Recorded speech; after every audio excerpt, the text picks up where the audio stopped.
Hello दोस्तों, स्वागत है आपका मेरे चैनल जीएस टुडे में। और मैं अभिनव आपके लिए लेकर आ गया हूँ विजन पीटी 365 इकोनॉमी और उसका टॉपिक नंबर 2 यानी कि बैंकिंग एंड मॉनेटरी पॉलिसी। और आज हम शुरू करने वाले हैं इंसॉल्वेंसी एंड बैंक करप्सी कोड से। और मामला जो है वो है सस्पेंशन ऑफ आईबीसी। यहीं से शुरुआत होता है आज का टॉपिक। जैसा कि आप देख पा रहे हैं, यहाँ लिखा हुआ है मोटे मोटे शब्दों में suspension of insolvency and bank करप्सी code. ये मामला थोड़ा इंटरेस्टिंग है, समझ लेना होगा। बहुत सारा इसमें का जो चीज है वो आपको पता होगा। और कल के वीडियो में जो हम लोग सारफेसी एक्ट को समझे थे, उससे भी चीजों को कई बार आपको तुलना करना पड़ सकता है, कंपेयर करना पड़ सकता है। तो इन सारी चीजों को हम समझेंगे। और न्यूज में रहने की वजह है कि पार्लियामेंट ने पास किया एक बिल जो कि है insolvency and bank करप्सी code second amendment. Okay, 2020 का ये मामला है। और इससे क्या होगा कि रिलीफ प्रदान किया जा सकेगा कॉर्पोरेट्स को as the pandemic and subsequent lockdown has significantly impacted economic activities. तो देखिए, वो दौर पेंडेमिक का और सब कुछ जब लॉकडाउन हो जाता है, वैसी स्थितियां हो जाती हैं, तो कोई भी बिजनेस हाउस है, कोई भी कॉर्पोरेट है, वो पैसा लौटा नहीं पाएगा उस समय। और बहुत तरीके के ड्यूज जो है वो तैयार हो जाएंगे, ये लाजमी सी बात है। और इन चीजों को देखते हुए कॉर्पोरेट्स को राहत देने के लिए इस पेंडेमिक के दौर में सेकंड अमेंडमेंट का बिल जो है इंसॉल्वेंसी एंड बैंक करप्सी कोड का, वो पास किया जाता है। अब कुछ जो इंपॉर्टेंट फीचर्स हैं इंसॉल्वेंसी एंड बैंक करप्सी कोड के, वो समझ लेने जरूरी है। जैसे कि इसमें कौन कौन से लोग कवर होते हैं, तो सारे इंडिविजुअल कंपनीज जो लिमिटेड लायबिलिटी पार्टनरशिप होती है और जो पार्टनरशिप फर्म्स होते हैं, सारे के सारे कवर किए जाते हैं इसके अंतर्गत। तो ये बहुत इंपॉर्टेंट है, ये आपसे पूछा जा सकता है कि क्या इसमें इंडिविजुअल कवर किए जाते हैं। हाँ, बिल्कुल किए जाते हैं। अब जो दूसरी बात होती है कि एडजुडिकेटिंग अथॉरिटी कौन होती है इसके लिए, तो वो है एनसीएलटी यानी कि नेशनल कंपनी लॉ ट्रिब्यूनल जो है ना, ये कंपनीज के लिए है। और साथ ही साथ लिमिटेड लायबिलिटी पार्टनरशिप्स के लिए। लेकिन जहां बात आ जाए इंडिविजुअल्स के लिए या फिर पार्टनरशिप फर्म्स के लिए, वहां पे डेट रिकवरी ट्रिब्यूनल डीआरटी।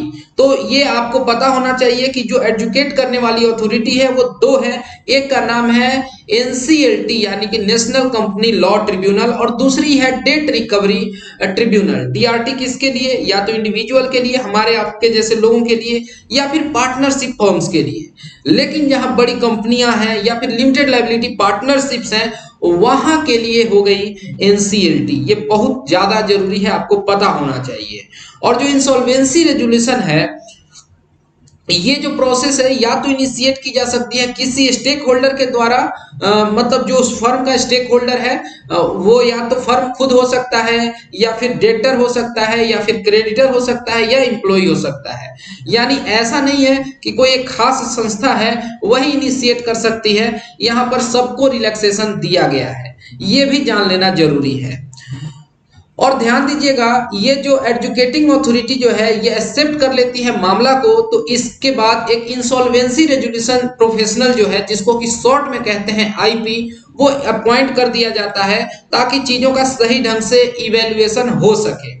अब देखिए, जो यहाँ पर insolvency and bank करप्सी board of India है, जिसको शॉर्ट में बोलते हैं आईबीबीआई, उसने कुछ मिनिमम क्वालिफिकेशन सेट कर रखे हैं for members of governing boards of insolvency professional agency. कि ठीक है, जो बात हो रही है इंसॉल्वेंसी प्रोफेशनल को अपॉइंट किया जाएगा, मतलब कह लें कि अपॉइंटमेंट की जाएगी उसकी, जब एक बार को ये रेजोल्यूशन एक्सेप्ट कर लिया जाता है। लेकिन यहाँ पर कुछ क्राइटेरिया होना चाहिए। कोई भी इंसान जो है वो तो नहीं बन सकता है ना आईपी। तो इसके लिए जो मिनिमम क्राइटेरिया है वो आईबीबीआई यानी कि insolvency and bankruptcy board of India के द्वारा निर्धारित की गई है।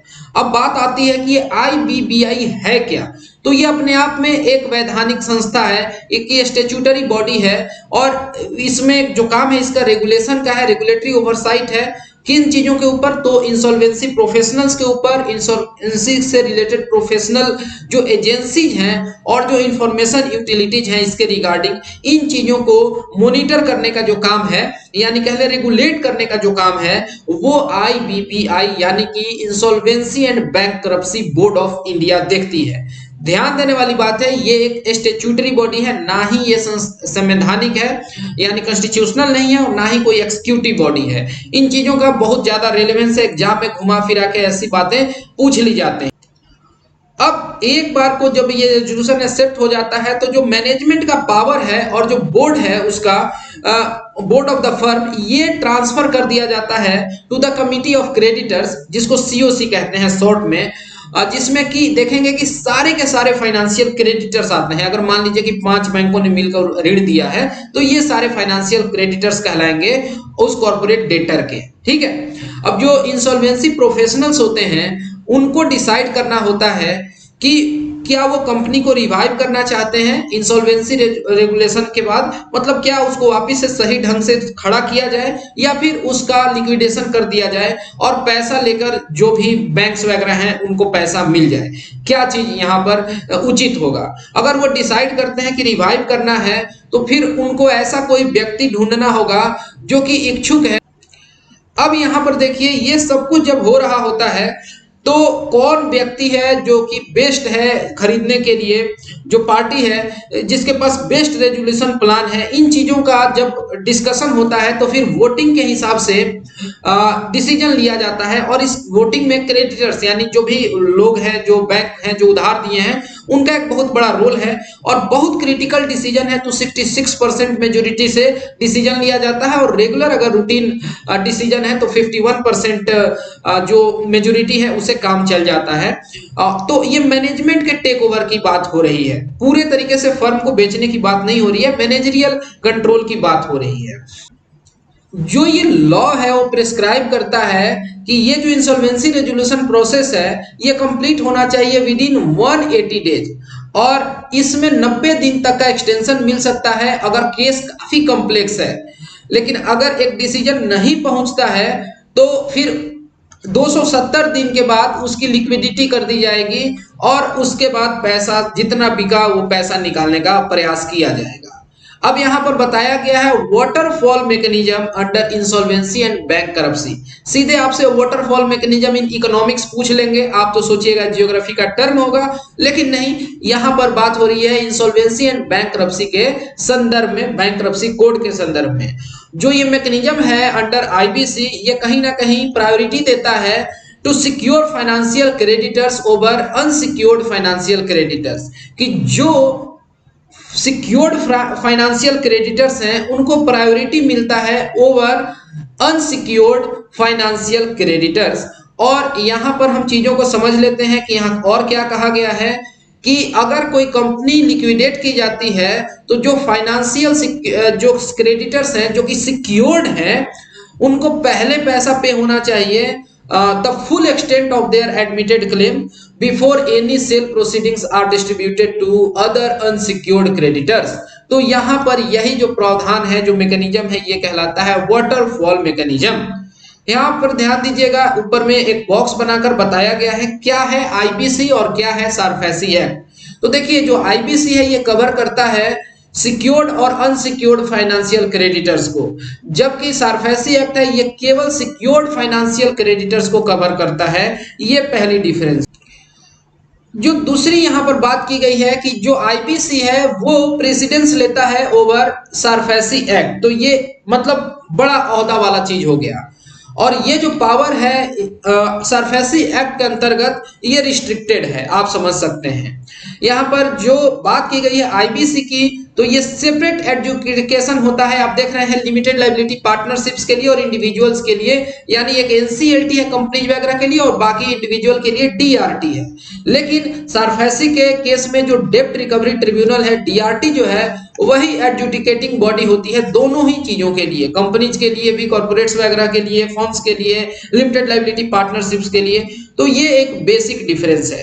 अब यहां पर कुछ रिलेटेड न्यूज आइटम है जो कि कहा गया है pre PACS under insolvency and bankruptcy code, जिसको शॉर्ट में आईबीसी बोलते हैं। तो ये प्री पैकिंग क्या है, तो रिपोर्ट्स के हिसाब से जो गवर्नमेंट है वो सुधार करने वाली है, संशोधन करने वाली है, और वो इंट्रोड्यूस करना चाहेगी pre pack as a resolution mechanism. जैसे वाटरफॉल हमने एक मैकेनिज्म समझा ना, तो ये प्री पैक मैकेनिज्म क्या है, वो एक तरीके का अग्रीमेंट होता है for resolution of the debt of a distressed company. और यहां पर एक अग्रीमेंट किया जाता है सिक्योर्ड क्रेडिटर और इन्वेस्टर्स के बीच में instead of a public bidding process, कि पब्लिक बिडिंग प्रोसेस ना कराई जाए उसके पहले एक तरीके का अग्रीमेंट पैक्ट अगर पॉसिबल है, जो सिक्योर्ड क्रेडिटर्स हैं और जो इन्वेस्टर्स हैं इनके बीच अगर हो सके तो उसका उपाय लाया जाए। जो प्री पैक्स होते हैं, तो जो इनकम्बेंट मैनेजमेंट है वो कंपनी के पास ही रहता है जब तक ये फाइनल अग्रीमेंट नहीं अचीव हो जाता है, वहां पर चीजें नहीं पहुंच जाती है। और इसके अंतर्गत होता क्या है कि कंट्रोल जो है ट्रांसफर किया जाता है from incumbent management to insolvency professionals, जिसके वजह से पूरा का पूरा जो बिजनेस है डिस्टॉर्ट हो जाता है, क्योंकि इंसॉल्वेंसी प्रोफेशनल्स हैं, हो सकता है उस फर्म को इतने अच्छे से हैंडल ना करें और उसका एकदम से धाराशाही ही हो जाए, जिसको बचाने का थोड़ा बहुत स्कोप भी था। तो इन चीजों को भी आपको कई बार समझना होता है, इसलिए ये प्रोविजन लाया गया प्री पैक मैकेनिज्म, यानी ये आगे आने में आपके मतलब कुछ टाइम बाद ये काफी पॉपुलर हो जाएगा, इट विल गेट क्वाइन। अब हम यहां पर देखते हैं प्रोविजनिंग ऑफ लोन्स, ये क्या चीज है और न्यूज में क्यों है, पहले ये समझ लेते हैं। तो हाल में ही आरबीआई ने प्रोवाइड किया है clarification on special provision of loan which are under moratorium. क्या है पूरा मामला समझ लेते हैं। तो आरबीआई ने स्टिपुलेट किया अप्रैल में कि जो लेंडिंग इंस्टीट्यूशंस हैं उनको एक तरीके से 10% प्रोविजनिंग करनी चाहिए। 10% कैसे, तो 5% जो होना चाहिए वो फेज मैनर में होना चाहिए, 5-5% के 2 क्वार्टर्स में, यानी हर 3 महीने पर 5% का प्रोविजनिंग होना चाहिए। Provisioning of loan that are overdue but not yet NPA, कि अभी तक तो एनपीए नहीं बने हैं, लेकिन मतलब कि वहां पर कहीं ना कहीं आपको समस्या नजर आ रही है, लेकिन वहां पे मोरेटोरियम जो है वो एक बार को अप्रूव हो चुका है। जो ये लोन के प्रोविजनिंग्स हैं, तो यहां पर बैंकों को क्या है कि अपना जो अर्निंग है उसका कुछ हिस्सा अलग रख देना है और provide fund to a prescribed percentage of their bad asset. Okay, जो प्रोविजनिंग नॉर्म्स हैं ये प्रेस्क्राइब किए गए हैं एज पर आरबीआई, ठीक है, by the RBI as per classifications. जैसे कि जो नॉर्मल प्रोविजनिंग है एनपीए का वो 15% है सिक्योर्ड लोन के लिए और अनसिक्योर्ड लोन के लिए 25% है। तो ये आपको दोनों फिगर याद रहना चाहिए, सिक्योर्ड लोन के लिए 15% और अनसिक्योर्ड लोन के लिए 25%। इसका मतलब हो गया कि अगर कोई बैंक जो है 100 करोड़ रुपए मतलब कि एक तरीके से लोन है, मतलब इतना अगर लोन है 100 करोड़ का, वो एनपीए बन जाता है या सब स्टैंडर्ड एसेट बन जाता है, तो कम से कम 15 करोड़ रुपए जो है वो बैंक को अलग रख देना चाहिए from their earning as a provision. और आरबीआई ने क्लैरिफाई किया है कि जो प्रोविजनिंग है वो कंसीडर होगा केवल लोन कैटेगरीज के लिए एज स्पेशल मेंशन अकाउंट 2। तो ये special mention account 1, special mention account 2 क्या होता है, इन चीजों को अभी हम समझ लेते हैं। लेकिन अभी के लिए समझ लीजिए कि अगर 31 दिन से 60 दिन तक का टाइम हो गया है और उस दौरान प्रिंसिपल या इंटरेस्ट नहीं आया है या पार्शियली ड्यू है या पूरे तरीके से ड्यू है, तो वहां पर ये कहलाता है कि ये सब मतलब SMA यानी स्पेशल मेंशन अकाउंट 1 है। और इससे ज्यादा दिन हो गया यानी 61 दिन से 90 दिन हो गया तो कहेंगे कि स्पेशल मेंशन अकाउंट 2 है ये। तो यहां ध्यान दीजिएगा, जो लोन प्रोविजनिंग की बात की जा रही है आरबीआई के अंतर्गत वो स्पेशल मेंशन अकाउंट 2 के लिए है, 2 के लिए है, यानी 60 दिन से अधिक का वक्त हो चुका है। ओके, अब जो स्पेशल मेंशन अकाउंट होता है ये ऐसा अकाउंट होता है which is exhibiting sign of incipient stress resulting in the borrower defaulting in time serving of her debt obligations, कि यहाँ जो पता चल रहा है कि अब चीजें नाजुक हो रही हैं, जो बोरोवर है वो चुकाने में पैसा लग रहा है कि अब उतना कैपेबल नहीं साउंड कर रहा है और इसलिए ये खतरा बन गया कि आगे चल के ये नॉन परफॉर्मिंग एसेट्स ना बन जाएं। तो देखिए यहाँ एसेट का क्लासिफिकेशन जो किया जाता है आरबीआई के द्वारा, तो उसके लिए स्पेशल मेंशन अकाउंट से चीजें शुरू होती हैं, बाद में वो नॉन परफॉर्मिंग एसेट बनती हैं। और वहां पर बहुत कुछ आपको देखने को मिलता है कि किसको कहेंगे कि ये सब स्टैंडर्ड एसेट है, कब डाउटफुल हो जाता है और कब लॉस एसेट मान लेते हैं कि चलो अब सब खत्म हो गया, अब ये पुरानी बातें हो गई, भूल दो, कितना दर्द सहे, है ना। तो जो स्पेशल मेंशन अकाउंट होता है, ये होता है length of time for which principle और इंटरेस्ट इज ओवरड्यू, कि अगर 1 से 30 दिन तक ओवरड्यू है तो स्पेशल मेंशन अकाउंट 0 कहेंगे, 31 दिन से 60 दिन हो गया तो 1 कहेंगे स्पेशल मेंशन अकाउंट 1, और 61 दिन से 90 दिन हो गया तो स्पेशल मेंशन अकाउंट 2 कहेंगे। इसी तरीके से नॉन परफॉर्मिंग एसेट कहेंगे कि जो प्रिंसिपल और इंटरेस्ट जो है वो ओवरड्यू हो गया इस 90 दिन से अधिक, तो अब स्पेशल मेंशन अकाउंट नहीं कहेंगे, अब कहेंगे कि वो नॉन परफॉर्मिंग एसेट हो गया, कि जो उसको काम परफॉर्म करना चाहिए था अब वो सही ढंग से नहीं कर रहा है। ध्यान दीजिएगा, जो शॉर्ट ड्यूरेशन क्रॉप्स होते हैं, यानी एग्रीकल्चरल लोन के केस में कह रहे हैं, तो अगर 2 क्रॉप सीजन हो गया या लॉन्ग ड्यूरेशन क्रॉप है, मान लीजिए जैसे अरहर तुअर का दाल है, साल भर लग जाता है तैयार होने में, तो उसके लिए 1 क्रॉप सीजन का बात किया गया है। एग्रीकल्चर के लिए थोड़ा अलग है कॉर्पोरेट से। सब स्टैंडर्ड किसको कहेंगे कि अगर कोई एसेट है और वो नॉन परफॉर्मिंग रह गया फॉर लेस देन और इक्वल टू 12 मंथ्स, करीब 12 महीने तक वो इसी तरीके से, यानी 90 दिन के बाद और 12 महीने तक अगर ऐसे ही खींचता चला गया तो कहेंगे कि अब ये सब स्टैंडर्ड एसेट है। इसके बाद का जो दौर आएगा, यानी कि अगर 12 महीने के बाद, ठीक है, अगले 12 महीने तक अगर ये इसी तरीके से सब स्टैंडर्ड है, तो वो जो फेज है वो कहलाएगा कि अब ये डाउटफुल एसेट हो गया।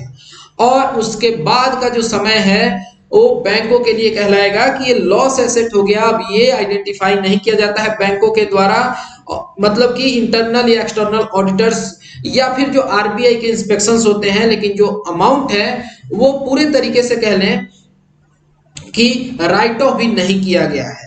मतलब जो उनका अपना बही खाता होता है अभी उसमें कहीं ना कहीं दर्शाया जा रहा है, तो ये हो गया कि लॉस एसेट हो गया, लॉस हो चुका है। लेकिन बैंक आगे चल के उसको क्या करती हैं कि अपने डायरी से, रजिस्टर से ही राइट ऑफ कर देती हैं, ताकि उनका बैलेंस शीट जो है वो साफ सुथरा नजर आए।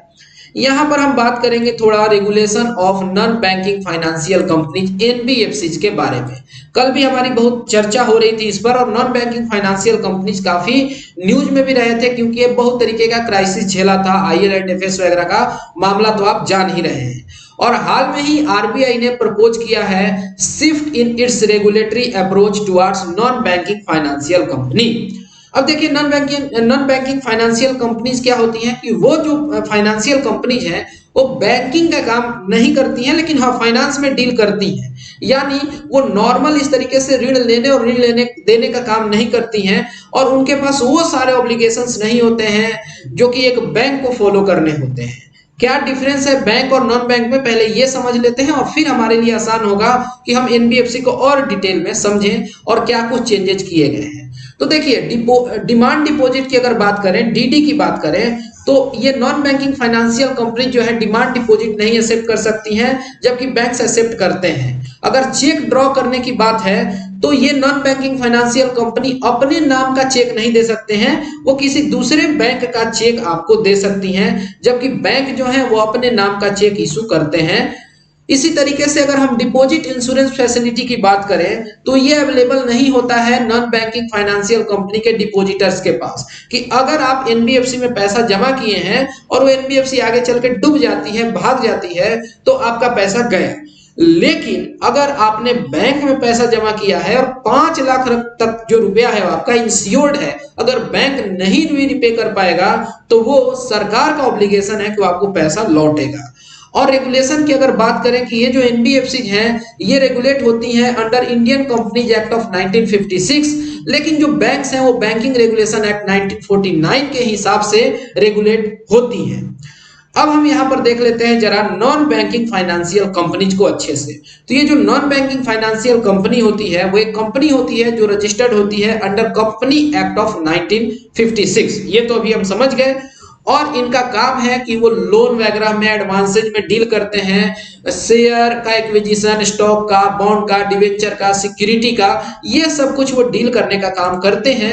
जो कुछ भी है जो कि इशू किया जाता है बाय गवर्नमेंट या फिर किसी भी तरीके की लोकल अथॉरिटी या कोई भी दूसरी जो मार्केटेबल सिक्योरिटी है, तो यहाँ पे like nature, leasing, hire purchase, insurance business, chit fund का बिजनेस, ये सब कुछ नॉन बैंकिंग फाइनेंशियल कंपनीज का काम होता है। और फाइनेंशियल कंपनी जो है ये नॉन बैंकिंग फाइनेंशियल कंपनी, जिनको अलग अलग तरीके से हम कैटेगराइज करके देखते हैं, उनको भी हम समझेंगे। ओके, अब क्या कुछ नहीं इंक्लूड होता है एनबीएफसी में, ये भी समझ लेना पहले जरूरी है, और तब हम देखेंगे कि किस तरीके के रेगुलेशंस कहां कहां अप्लाई होते हैं। तो पहले ये जान लेते हैं कि कौन कौन से नहीं इंक्लूडेड होते हैं नॉन बैंकिंग फाइनेंशियल कंपनीज में।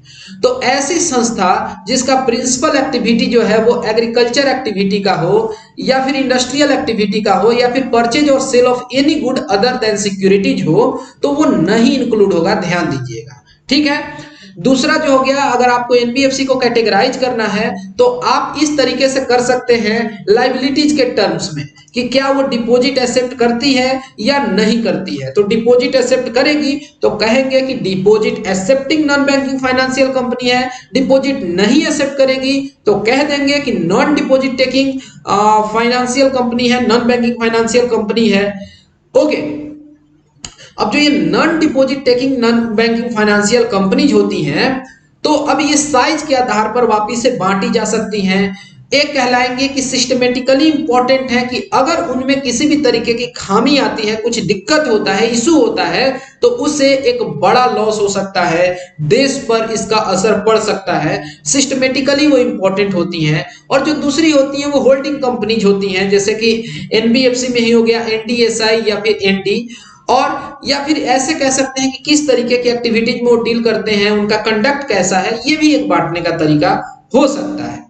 अब हम यहां पर देख लेते हैं कि कुछ मेजर कौन से नॉन बैंकिंग फाइनेंशियल कंपनीज हैं हमारे देश में, किस टाइप के होते हैं। मतलब यहां हम इंडिविजुअल नेम नहीं देख रहे हैं, बल्कि इस तरीके से देख रहे हैं, जैसे कि asset finance company, investment company, loan company, infrastructure financing company, या फिर systematically important core investment company, infrastructure debt fund, non banking financial company, micro finance institutions, non banking financial company, factors, mortgage guarantee company, non banking financial company, non cooperative financial holding company, और भी बहुत तरीके के होते हैं।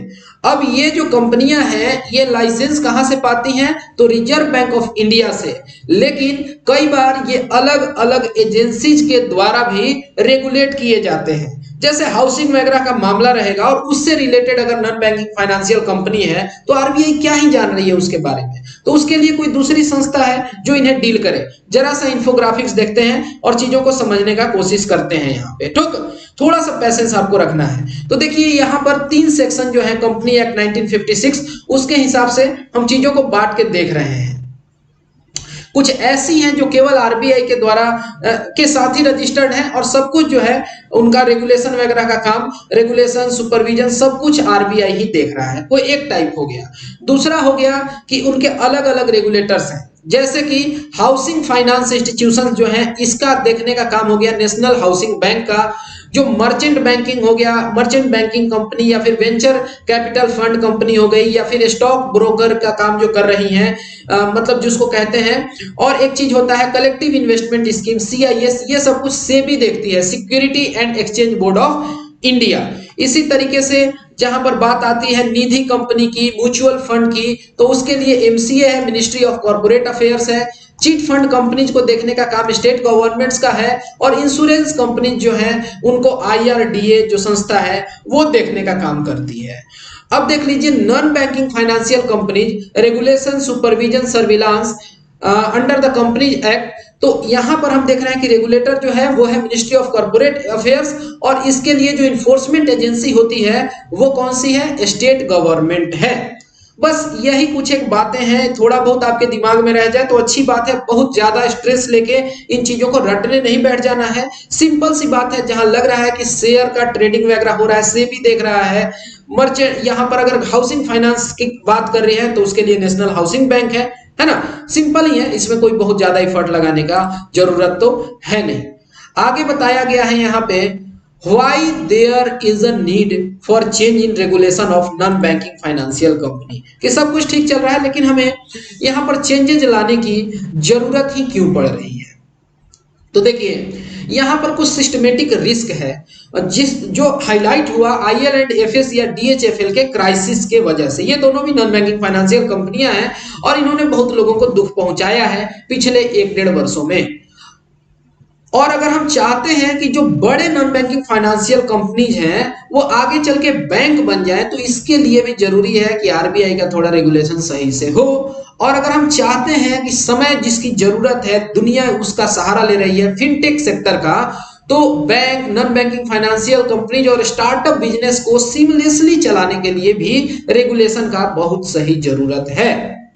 अब देखिए यहाँ पर क्या कुछ चेंजेज हैं जो प्रपोज किए गए हैं आरबीआई के द्वारा।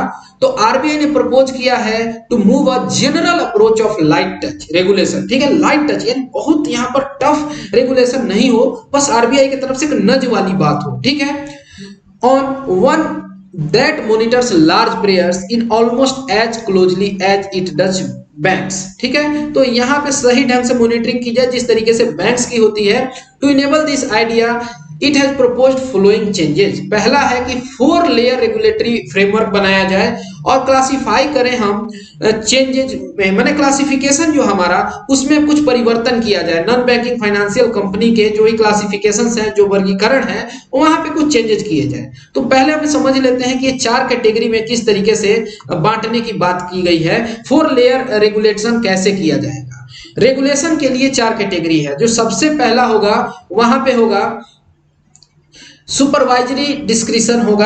जो सेकंड लेयर होगा ऊपर से सेकंड, वो होगा new category bank like regulation. और ये upper layer non banking financial companies के लिए होगा। ठीक है, और यहाँ पे 25 से 30 जो upper layer non banking financial companies हैं, तो वो यहाँ पर फिल्टरिंग प्रोसेस से देखी जाएंगी। एक होगा आर्बिट्रेजेस प्लग, ये middle layer non banking financial firms होंगी। और ये एमएल मतलब मिडिल लेयर हो गया। और यहां पर वो सब कुछ जो इक्विवेलेंट है एनबीएफसी, एनडीएसआई, एनबीएफसी डी, यहाँ जो भी यहाँ बातें की गई है ना, इन चीजों को आपको देखना है। यहाँ पर जैसे इसकी बात की जा रही थी कि systematically important core investment company हो गई, तो इन चीजों का रेगुलेशन जो होगा वो कहेंगे मिडिल लेयर में है। और जो सबसे बेस लेयर होगा वो किस लिए होगा, तो equivalent to NBFC ND but with threshold of 1000 crore, कम से कम 1000 करोड़ का अगर थ्रेशोल्ड है तो वो बॉटम लेयर होगा, बेस लेयर होगा। और इस तरीके से 4 लेयर, ध्यान दीजिएगा संख्या 4 जो है काफी इंपॉर्टेंट है कि 4 लेयर अप्रोच आरबीआई अपनाने की बात कर रहा है। यहाँ पर एक बेस लेयर हो गया नीचे से, फिर उसके बाद मिडिल लेयर, अपर लेयर और टॉप लेयर हो गया। जो डिग्री ऑफ रेगुलेशन है हर एक सेक्टर के लिए वो प्रोपोर्शनल होगा perception of risk in that sector. और जो यहाँ पर क्लासिफिकेशन की बात की गई है कि यहाँ क्लासिफिकेशन में चेंज किया जाए एनपीए के, शायद मैंने यहाँ पर एनबीएफसी का क्लासिफिकेशन कह दिया था, नहीं, यहाँ एनपीए का क्लासिफिकेशन कहा गया है कि जो मतलब कि जो यहाँ पर नॉन परफॉर्मिंग एसेट्स हैं, तो बेस लेयर वाले जो सबसे नीचे वाले हैं यानी एनबीएफसी एनडी, वहां पर हम देख रहे हैं कि 180 दिन जो है उसको घटा के 90 दिन का अगर ओवर ड्यू हो जाता है, जैसे हम देख रहे थे ना 90 प्लस समथिंग, तो इतना नहीं, उससे कम कर दिया गया। 90 दिन में ही हम कह रहे हैं कि अगर 90 दिन का ओवर ड्यू हो गया तो हम इसको अब कहें कि ये नॉन परफॉर्मिंग एसेट हो गया। इससे क्या फायदा होगा कि हम चीजों को जल्दी से टैकल कर पाएंगे। जहां पर समस्याएं आएंगी वहां पता चल जाएगा कि ये जो कंपनी है पैसा लौटा नहीं रही सही ढंग से, अभी से ही कूद पड़ो, इसको रेगुलेट कर पाओ, तो यहां पर उतना ज्यादा मशक्कत नहीं होगा। हाँ, तो देखिए जो आपको इस साइड नजर आ रहा है टॉपिक 2.8 तक हमारा कंप्लीट हो चुका है। अब हम जब अगली बार मिलेंगे तो टॉपिक 2.9 यानी कि special liquidity scheme for non banking financial companies and HFC, ये देख लेंगे। और इसके बाद भी कुछ छोटे छोटे टॉपिक्स हैं, उनको भी हमें देखना है। जैसे कि आप यहां देखिए inflation targeting, monetization of deficit, ये सब छोटे छोटे टॉपिक्स होंगे। Risk provisioning accounts of RBI, और यहाँ पर कुछ की कंसेप्ट्स और एंटिटी जो न्यूज में रही हैं उन चीजों को हम जब देखेंगे तो ये हमारा टॉपिक नंबर 2 कंप्लीट हो जाएगा। तो मैं उम्मीद करूंगा कि एक और वीडियो बनेगा और उसमें टॉपिक नंबर 2 जो है हमारा वो कंप्लीट हो जाएगा, और उसके बाद हम टॉपिक नंबर 3 पर चले आएंगे जहां पर हम देखेंगे financial systems and financial markets. तो मैं उम्मीद करता हूं कि ये जो वीडियो है आपके लिए इंटरेस्टिंग रहा होगा, इससे आपकी अंडरस्टैंडिंग बढ़ी होगी चीजों को लेकर, और यहां से आपने बहुत कुछ गेन किया होगा। और अगर ऐसी बात है तो मैं उम्मीद करूंगा कि आप इस वीडियो को ज्यादा से ज्यादा शेयर करेंगे ताकि मैं भी मोटिवेटेड फील कर सकूं। और अगर आपके मन में किसी भी तरीके का डाउट है, अगर आप मुझसे कोई भी सवाल पूछना चाहते हैं रिगार्डिंग इन टॉपिक्स के या और भी किसी भी सब्जेक्ट में, तो आप मुझसे डायरेक्टली टेलीग्राम पर जुड़ के आप अपना सवाल पूछ सकते हैं। और फिलहाल इस वीडियो में इतना ही। Thanks for watching and have a great day.